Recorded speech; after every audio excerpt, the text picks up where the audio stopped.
ఆవు ఇచ్చినటువంటి పాలు, ఆవు పాలు తోడి పెట్టినప్పుడు వచ్చినటువంటి పెరుగు, ఆ పెరుగుని మజ్జిగ చేసి చిలికినప్పుడు వచ్చినటువంటి వెన్నకాయగా వచ్చిన నెయ్యి, ఆవు యొక్క పేడ, ఆవు యొక్క మూత్రము, ఈ ఐదిటిని ఒక గిన్నెలో కలుపుతారు. కలిపి ఒక మంత్రం చెప్తారు. యత్ త్వక్ అస్తి గతం పాపం దేహే తిష్టతి మామకే ప్రాశనం పంచగవ్యస్య దహత్వాగ్నిరివేంధనం అంటారు. అంటే యత్ త్వక్ అస్తి గతం పాపం, నా చర్మాన్ని, నా యొక్క ఎముకలను పాపములు పట్టుకుని ఉన్నాయి. అందుకే చర్మం అంతా కాలిపోయిన తర్వాత బూది కుప్పగా పడిపోతుంది. ఎముకలు కాలిపోవు, కింద పడిపోతాయి. అస్థి సంచయనము అని ఆ ఎముకలు తీసి దాస్తాడు కర్త. ఈ బూదిని ఒక పిడతలో పట్టుకుంటాడు. పట్టుకుని ఈ ఎముకలు ఈ బూది కలిపి తీసుకెళ్లి గంగాది పరమ పవిత్రమైనటువంటి నదులలో కలుపుతారు. ఎందుకంటే ఈ శరీరంలో ఈ పాపము జీవుణ్ణి వెంట పట్టుకుని పెడుతుంది. అందుకని ఇవి గంగా నదిలో కలిసినటువంటి కారణం చేత పాపములు పోవాలన్నారు. ఎప్పుడు శరీరం పడిపోయాక. శరీరంతో ఉండగా పాపం పోగొట్టుకోవడం అంటే యత్ త్వక్ అస్తి గతం పాపం దేహే తిష్టతి మామకే, నా చర్మంలో, నా ఎముకలలో ఇంతకాలం నుంచి నేను శాస్త్రాన్ని, గురువు గారిని విడిచిపెట్టేసి ఇన్ని పాపాలు చేశాను. ఈ పాపాలు పోవాలి అంటే ఇప్పుడు నేను ఒక పని చేస్తున్నాను. దేహే తిష్టతి మామకే ప్రాశనం పంచగవ్యస్య. ఈ ఆవు పాలు, ఆవు పాల నుంచి వచ్చిన పెరుగు, ఆవు పెరుగులోంచి వచ్చినటువంటి నెయ్యి, ఆవు యొక్క పురీషము, ఆవు యొక్క పురీషం అంటే పేడ, ఆవు యొక్క మూత్రము కొద్ది కొద్దిగా కలుపుతారు. కలిపి ప్రాశనం, దాన్ని నోట్లోకి పుచ్చుకుంటారు. పుచ్చుకొని మింగుతారు. అలా మింగితే ప్రాశనం పంచగవ్యస్య దహత్వాగ్నిరివేంధనం. అక్కడ ఏదో ఒక పెద్ద తైలం తీసుకొచ్చి నేను అక్కడ పెట్టి పెట్రోల్ లాంటిది ఓ అగ్గిపుల్ల గీశాను అనుకోండి, భగ్గున మండిపోతుంది. ఆవు నుండి స్రవించినటువంటి ఈ 5 పదార్థములను ఈ మంత్రంతో కలిపి లోపలికి పుచ్చుకున్నవాడు ఎవరుంటాడో వాడు చేసినటువంటి పాపములన్నీ భగ్గున కాలిపోతాయి. అంటే చేసినటువంటి పాపములు చర్మాన్ని, ఎముకలను అంటిపెట్టుకుని ఉన్నప్పుడు వాటిని కూడా పోగొట్టి పెద్ద పెద్ద కార్యాలు చెయ్యడానికి కావలసినటువంటి యోగ్యతని సిద్ధింపచేసి పీటల మీద కూర్చునేటటువంటి అధికారం దేని చేత కల్పిస్తారు అంటే పంచగవ్య ప్రాశనం చేత కల్పిస్తారు. అందుకే వీటికి గవ్యములు అని పేరు. గవ్యము అంటే గోవు నుండి స్రవించినది. ఈ 5 వినా లోకంలో పాపాన్ని పోగొట్టగలిగినటువంటి సాధనం ఇంకొకటి లేదు. అందుకే ఆవు నుండి స్రవించినటువంటి ఈ 5 పదార్థములకు అంత విశేషమైనటువంటి శక్తిని శాస్త్రం కట్టబెట్టింది. అంటే ఆవు ఎంత శక్తివంతమైనదో, ఆవుకి ఒక గోశాల వెయ్యడం, ఆ శాలలో కూర్చోవడం, శాలలో ప్రవేశించడం, శాలలో కూర్చుని ఏదైనా విషయాన్ని పారాయణ చేయడం, గోశాల ఒక చోట దగ్గరగా ఉండడం, అది జీవితంలో అంతకన్నా అదృష్టహేతు ఇంకొకటి లేదు. అందుకే పెద్దలైనటువంటి వారు తమంత తాముగా కోరుకుని ఎక్కడుంటారు అంటే గోశాలలో ఉంటారు. కంచికామకోటి పీఠాధిపత్యం వహించినటువంటి మహాపురుషులు, ప్రాతస్మరణీయులు, అపర శివావతారులు చంద్రశేఖరేంద్ర సరస్వతి మహాస్వామి వారు ఒకప్పుడు శ్రీశైలం వెళ్ళారు. శ్రీశైలంలో ఇప్పటికీ కూడా కంచివారి యొక్క ఆ పీఠానికి సంబంధించినటువంటి శాఖా ప్రాంగణం ఉంది. ఆ శాఖా ప్రాంగణాన్ని ఇప్పటికీ సముద్రాల కృష్ణమూర్తి గారు అద్భుతంగా నిర్వహిస్తున్నారు. అందులో ఒక గోశాల ఉంటుంది. హిమవత్ పర్వత శిఖరాల్లో ఉంటాయి గోవులు.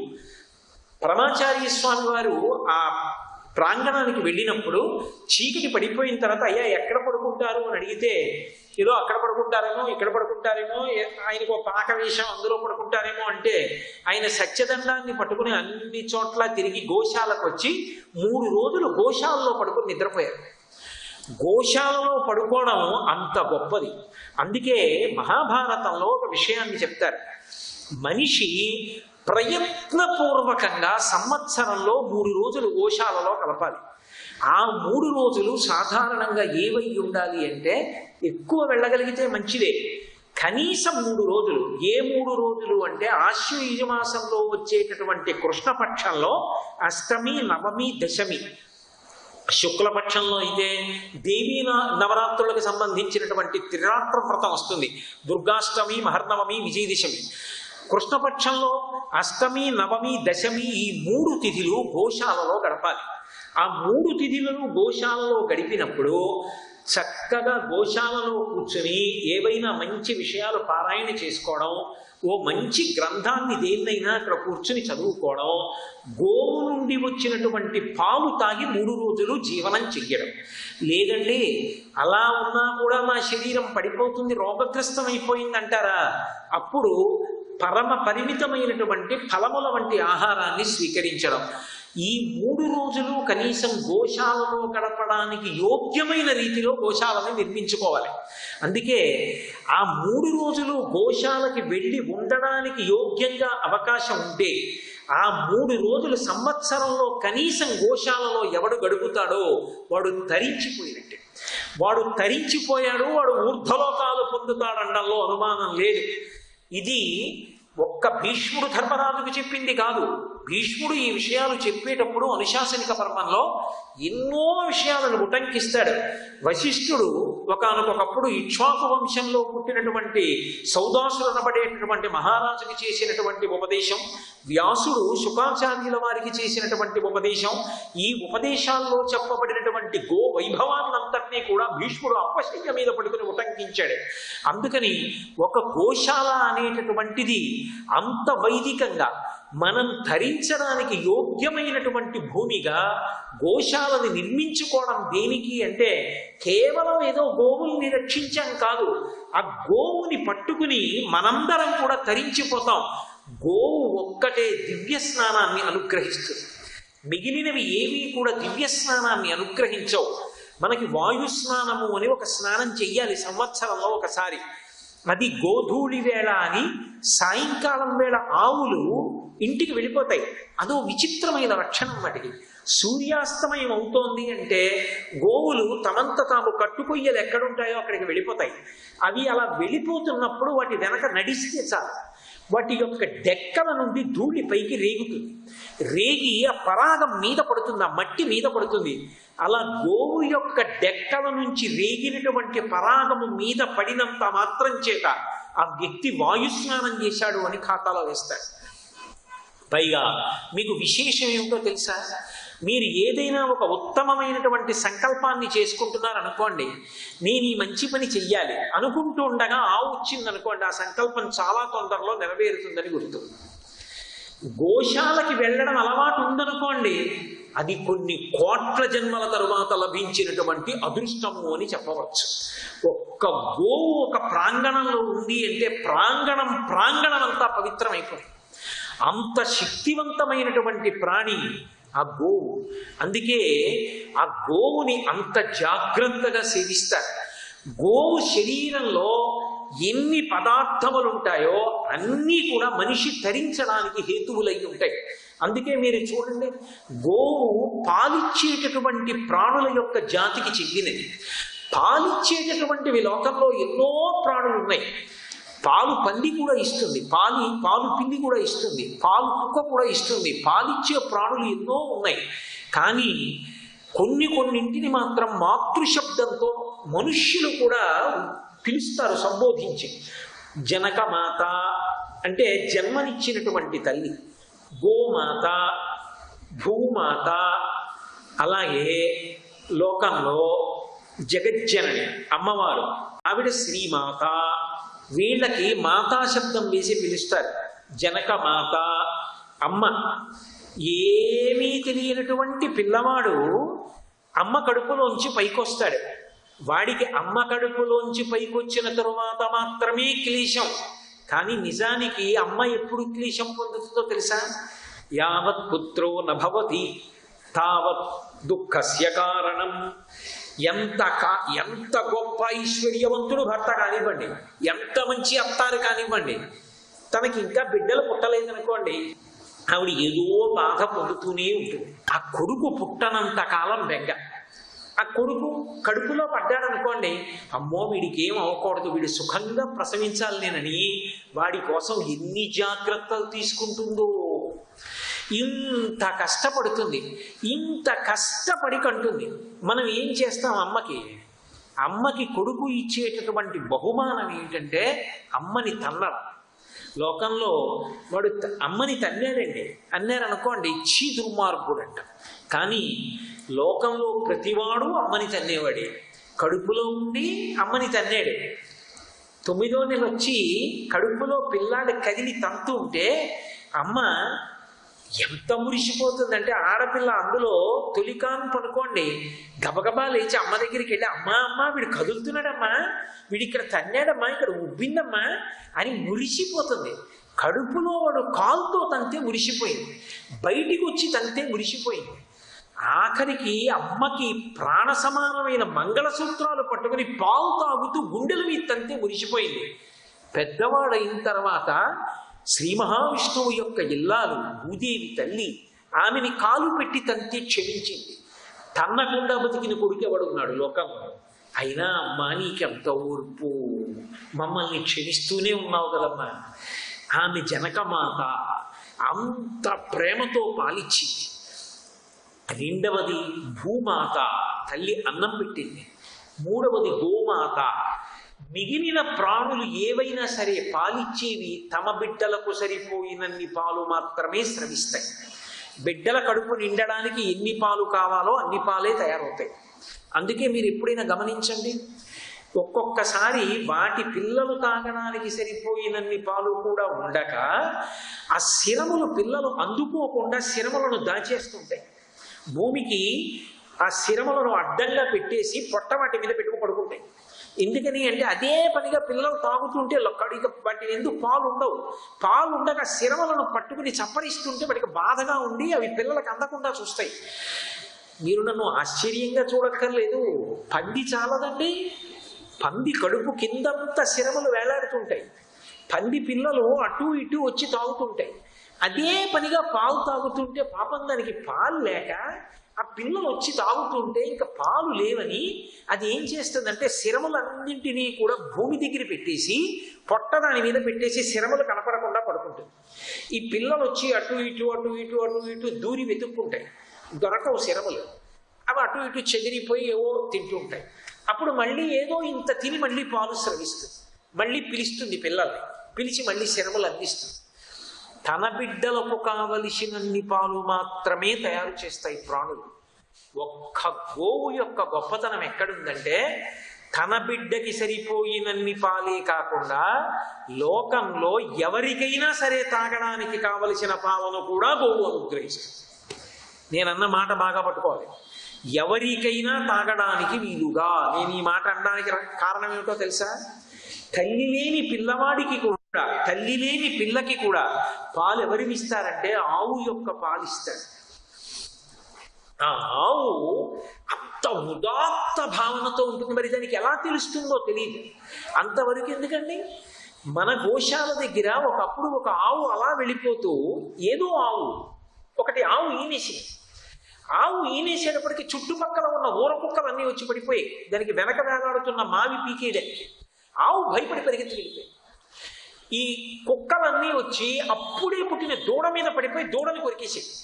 దాని చీవి ముక్క కొరికి తినేసి. ఈలోగా మన గోశాలకు సంబంధించిన వాళ్ళు గుళ్ళో చూసి కర్రలు పట్టుకు పరిగెత్తి ఆ దూడను తీసుకొచ్చి వెతికారు ఆవు కోసం. మావితో కనపడుతుంది కదా అని. ఆవు కనపడలేదు. ఈ దూడ దీనికి పాలు ఎలా? మన గోశాలలోనే అంతకు ముందు వారం రోజుల ముందు ఈనినటువంటి ఒక ఆవు తన దూడకి ఈ దూడకి కూడా పాలిచ్చి పెంచింది. ఇప్పుడు ఆ గోవు ఇంకో దూడని ఈనడానికి సిద్ధంగా ఉంది పెద్దదై. అంత విచిత్రంగా ఉంటుంది. తల్లి లేనటువంటి బిడ్డలందరికీ కూడా ఎవరి పాలు పడతారు అంటే ఆవు పాలు పడతారు. రోగగ్రస్తమైన వాళ్ళు ఏ పాలు తాగుతారు అంటే ఆవు పాలు తాగుతారు. అందుకే వేదంలో ఒక విశేషం ఉంది. అనారోగ్యంతో శరీరం అంతా శిథిలమైపోయిన వాడు మళ్ళీ తేజస్సు పొందాలి అంటే ఆవు పాలు తాగాలి అని. ఆవు పాలు ఎముకలకు బలాన్ని ఇస్తాయి. ఆవు పాలు విశేషమైనటువంటి బుద్ధి బలాన్ని ఇస్తాయి. ఆవు పాలు గొప్ప తేజస్సునిస్తాయి.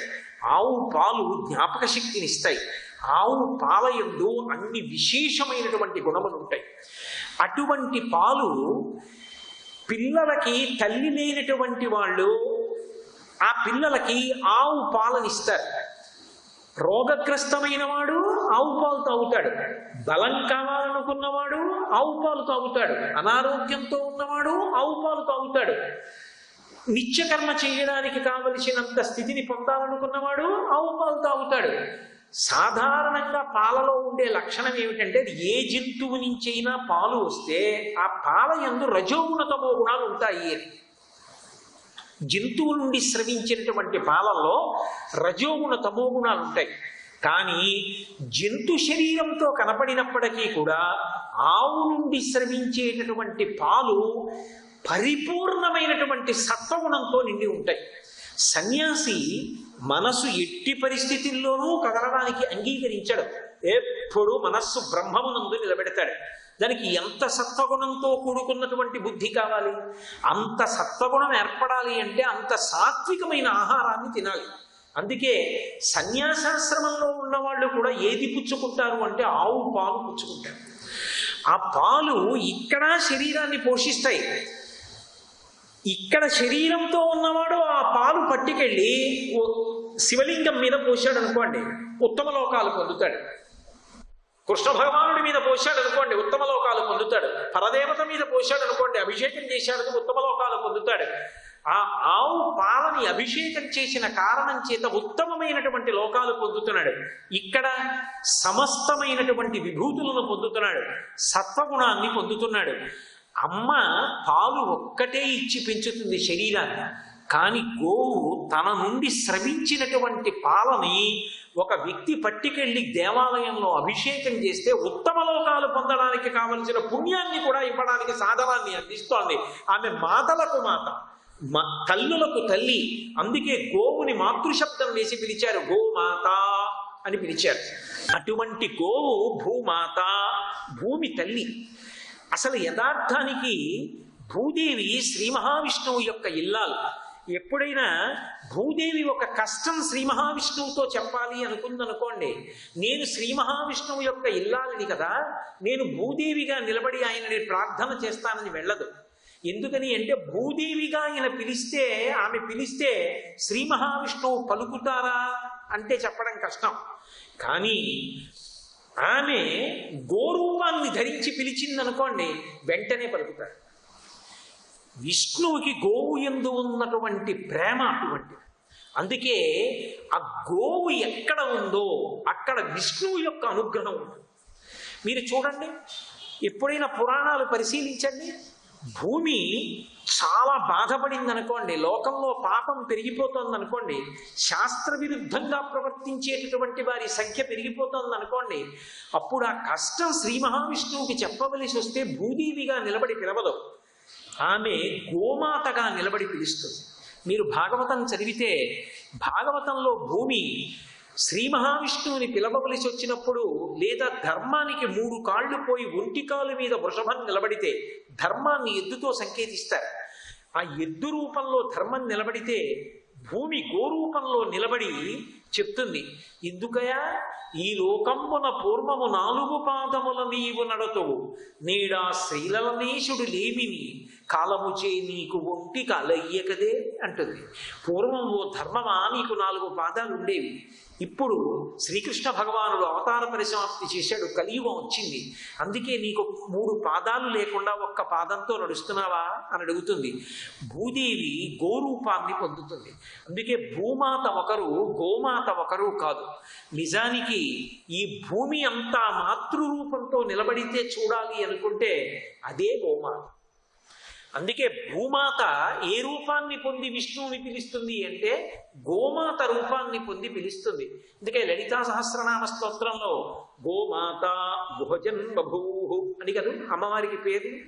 అమ్మవారికి గోమాత అని ఒక పేరు. ఆ గోవు రూపంలో తిరుగుతూ ఉంటుంది. ఆ గోవు భగవదారాధనకి కావలసినటువంటి సమస్త ఉపకరణములను సమకూరుస్తుంది. ఒకప్పుడు గోవులన్నీ బ్రహ్మగారిని స్తోత్రం చేసేవి. స్తోత్రం చేస్తే బ్రహ్మగారు అనుగ్రహించి వాటికి శృంగములను ఇచ్చాడు. శృంగములు అంటే కొమ్ములు. ఆవుకి కొమ్ము ఉంటే ఏమిటి ఉపయోగం అని మీరు అడగచ్చు. అది తనని తాను రక్షించుకోవడానికి కదా అనుకుంటారు. కానీ గోవుకి ఉన్న గొప్పతనం ఏమిటంటే గోవు యొక్క శరీరం తనంత తాను పడిపోయాక బలవంతంగా చంపకూడదు. గోవు తనంత తాను శరీరం విడిచిపెట్టేసిన తర్వాత గోవు యొక్క కొవ్వు తీసేసి దాన్ని సంస్కరించి ఆ శృంగమునకు కొవ్వు యొక్క చివరి భాగంలో కన్నం పెడతారు. పెట్టి దానికి చిన్న ఆవు ముఖం వెండిదో బంగారంలో తొడుగుతారు. గోముఖం అని గోశృంగం అంటారు. తొడిగి ఆ గుల్లగా ఉన్న భాగాన్ని ఎత్తి పట్టుకొని చెమక భాగం రుద్రంలోంచి చదువుతున్నప్పుడు పాలు పోస్తారు. పోసి దాన్ని నిండా పోసి యువతల మూతిని ఇలా వేలుతో నొక్కి ఇలా పట్టుకుంటారు. పట్టుకుంటే సహాయకుడు దాని నిండా పాలు పోస్తారు. పోస్తే శివలింగం మీద పెట్టి వేలు తీసేస్తారు. వేలు తీసేస్తే మీరు ఎప్పుడైనా చూసారో లేదో ఇలా తిన్నగా పడవు, ఇలా లేచి ఇలా పడతాయి. అది ఎలా ఉంటుంది అంటే ఆనకట్ట దగ్గర నీళ్లు విడిచిపెట్టినప్పుడు ఇలా పడిపోవు, ఇలా లేచి ఇలా పడతాయి. అది ఎలా పడతాయో అలా కొమ్ములోంచి ఇలా లేచి పడతాయి. ఆ పాలు పడుతున్నప్పుడు అవి శివలింగం మీద పడతాయి. అలా చమకంతో అభిషేకం చేసేటప్పుడు గోశృంగము నుండి ఆవు పాలు పోస్తే అది విశేషాభిషేకం అని పిలుస్తారు. అలాగే మనిషి ఉత్తరక్షణ స్నానం చెయ్యాలనుకోండి, స్నానం చేయడానికి అవకాశం లేదు, కానీ వెంటనే స్నానం చెయ్యాలి పవిత్రతని సిద్ధింప చేసుకోవడానికి. ఎలా అంటే భస్మస్నానం అంటారు. కాస్త విభూతి తీసి తల మీద చల్లుకుంటారు. చల్లుకుంటే స్నానం చేసినట్టే. అంటే స్నానం మానేసి అలా చేయమన్న ఉద్దేశం కాదు, స్నానం చేయడానికి అవకాశం లేనప్పుడు అని. అటువంటి భస్మ ఎక్కడి నుంచి వస్తుంది? మట్టిని కాల్చకూడదు, మట్టిని కాలిస్తే దోషం వస్తుంది. ఆవు పేడ కాల్చాలి. అందుకే భస్మజాబాల్యోపనిషత్తు అని ఒక ఉపనిషత్తు ప్రత్యేకంగా దాంట్లో విభూతిని ఎలా తయారు చేస్తారో చెప్తారు. అలాగే స్కాంద పురాణంలో బ్రహ్మోత్తర ఖండంలో వర్ణించారు. ఏ మంత్రాలతో ఆ ఆవు పేడని చిన్న చిన్న ఉండల కింద చేసి అగ్నిహోత్రంలో ఆ మంత్రాలతోటి కాలుస్తారు. కాల్చినప్పుడు విభూతి వస్తుంది. అది ఉండ ఇలా మీరు పట్టుకుంటే ఎంత తేలిగ్గా ఉంటుందో, ఇప్పటికీ శ్రీశైలంలో లభ్యం అవుతాయి. అది ఎంత గట్టిగా ఉంటుందో. ఆ విభూతిని ధారణ చేశారనుకోండి, దాన్ని భస్మ అంటారు. భస్మ అన్న పేరెందుకు వచ్చింది అన్నదాన్ని స్కాంద పురాణం చెప్పింది. భా అంటే కాంతి భగవానుడు, స్మ అంటే స్మరణ. ఏ భగవంతుని యొక్క స్మరణలు లేకపోయినటువంటి కారణం చేత ఇన్ని కోట్ల జన్మలు మళ్ళీ మళ్ళీ ఎత్తవలసినటువంటి దుర్గతి ఏర్పడిందో, ఆ దుర్గతి పోయి ఎప్పుడూ భగవంతుడు స్మరణలో ఉండాలి అంటే ఆ భస్మని ధరించాలి లలాటమునందు. అటువంటి భస్మ ఎక్కడి నుంచి వస్తుంది అంటే గోవు యొక్క మలమును కాల్చి ఆ ఆవు పేడని కాల్చి భస్మ తయారు చేస్తారు. శివలింగానికి చేసేటటువంటి అభిషేకంలో అద్భుతమైనటువంటి ఒక పదార్థం ఏది అంటే భస్మ. విభూతితో అభిషేకం చేస్తారు. ఎక్కడదా విభూతి? గోవు యొక్క పేడని కాల్చినప్పుడు వచ్చినటువంటి భస్మతోటి అభిషేకం చేస్తారు. యజ్ఞం చేసేటప్పుడు అత్యంత శక్తివంతమైనటువంటి పదార్థం అగ్నిని వ్రేల్చడానికి, అగ్ని పైకి లేవడానికి ఉపయోగించవలసిన పరమశక్తివంతమైన పవిత్రమైన పదార్థం ఆవు యొక్క పేడతో పిడకలు చేసి ఎండబెట్టి ఆ పిడకలు హోమగుండంలో వేస్తే వచ్చినటువంటి వాసన పైకి లేస్తే ఆ పొగ ఎంత దూరం పెడుతుందో అంత దూరం అంటువ్యాధులను కల్పించగలిగినటువంటి రోగములు కూడా నశించిపోతాయి అని ఆయుర్వేదం చెప్తారు. అందుకే భోపాల్లో ఒకనకొకప్పుడు విషాయువు అక్కడ ఉండేటటువంటి కర్మాగారంలోంచి ప్రమాదవశాత్తు ఊళ్ళోకి వచ్చేసినప్పుడు ఎందరో మరణించారు. ఒక చోట మాత్రం ఆవు పేడ పిడకలతో హోమం జరుగుతోంది. ఆ పేడ పిడకలు కాలుతున్నప్పుడు వచ్చినటువంటి పొగ ఇంటినంతటినీ ఆవరించింది. ఆ విషవాయువు ఆ లోపలికి వెళ్ళి వాళ్ళని చెనకలేకపోయింది అని ఆ రోజుల్లో పేపర్లలో వచ్చింది. ఆవు పేడతో చేసినటువంటి పిడకలు అగ్నిహోత్రంలో కాలినప్పుడు వెదజల్లబడినటువంటి పొగ క్రిమినాశన కారణమైంది అని రష్యాలో శాస్త్రవేత్తలు కూడా పరిశోధన చేసి నిర్ణయించారు. అంత శక్తివంతమైనటువంటి పదార్థములు దేని నుంచి స్రవిస్తాయి అంటే గోవు నుండి స్రవిస్తాయి. యజ్ఞమునకు ఆధారం ఏది అంటే గోవే. అలాగే అభిషేకమునకు ఆధారభూతములైనటువంటి పాలు, పెరుగు, నెయ్యి, విభూతి, కొమ్ము వీటినన్నిటినీ అందించేది ఏది అంటే ఆవే. ఆవు నుండి దేవాలయంలో భగవంతుడికి రాజోపచారాలు చేయడానికి కావలసినటువంటి అద్భుతమైనటువంటి సాధనములు సమకూరుతాయి. గోవు యొక్క చర్మంతో మృదంగాన్ని తయారు చేస్తారు. భగవంతుడికి రాజోపచారాలు చేసేటప్పుడు వాద్యం ఘోషయామి అంటారు, అప్పుడు మృదంగం వాయిస్తారు. ఆ మృదంగం వాయించాలి అంటే చర్మంతో చేసినటువంటి సాధనం. అది గోవు బ్రతికుండగా చంపి చర్మాన్ని ఒలవడం కాదు. గోవు తనంత తాను శరీరాన్ని విడిచిపెట్టేసిన తరువాత వలచబడినటువంటి చర్మంతో చేయబడినటువంటి సంగీత పరికరాన్ని మళ్ళీ భగవంతుడి యొక్క ఆలయంలో మోగిస్తారు. అదే మనమైతే తోలు పరికరాన్ని ఏ బెల్ట్ లాంటిదో పెట్టుకున్నా కూడా దేవాలయ ప్రవేశాన్ని అనుమతించరు. సర్వం శ్రీ ఉమామహేశ్వర పరబ్రహ్మార్పణమస్తు. స్వస్తి.